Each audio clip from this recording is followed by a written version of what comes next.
হ্যাঁ, good morning everyone. তোমরা সবাই কেমন আছো? আমি খুব ভালো আছি। তোমাদের আরেকটা নতুন ভিডিওতে অনেক অনেক ওয়েলকাম। তো এই জায়গাটা তোমাদের নতুন নতুন লাগছে। হ্যাঁ, এটা আমাদের বড় মায়ের বাড়ি। তো বড় মার বাগানটা খুব সুন্দর। এটা ছাদ বাগান। তো দেখো কত ধরনের গাছ আছে, এগুলো দোপাটি ফুল গাছ।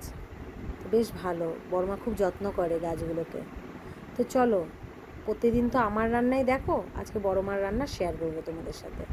তো দেখো এখানে কাতলা মাছ বড় মা ভাজা বসিয়ে দিয়েছে। তো আজকে কাতলা মাছ দিয়ে আলু দিয়ে ঝোল করবে। তো আমার বড় মা তো খুব দারুণ রান্না করে, ভীষণ ভালো রান্না করে।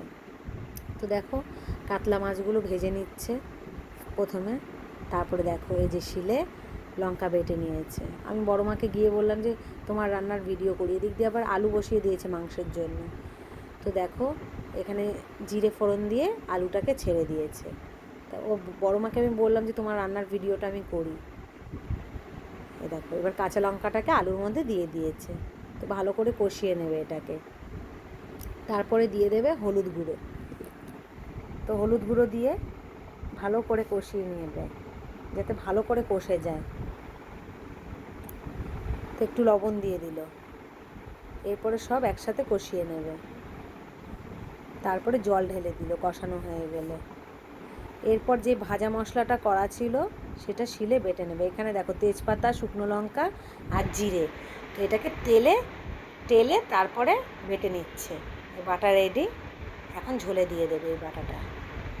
ঝোল ফুটছে, তো আগে দেবে মাছটা, কারণ লাস্টে বাটাটা দেবে।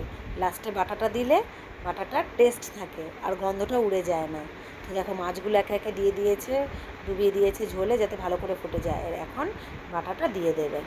তো এটাকে হতে দেবে কিছুক্ষণ, এই ঝোলটা ভালো করে হতে দেবে। ফুটে গেলে তারপরে কিছুটা ধনেপাতা দিয়ে দেবে। দেখো ঝোলটাও টেনে গেছে, ধনেপাতা দিয়ে দিয়েছে, আর কালারটা জাস্ট দেখো। আর ওখানে মাংস রান্না হচ্ছে, এবার নামিয়ে নিল। দেখো বন্ধুরা, ভীষণ সুন্দর হয়েছিল সেদিন মাছের ঝোলটা।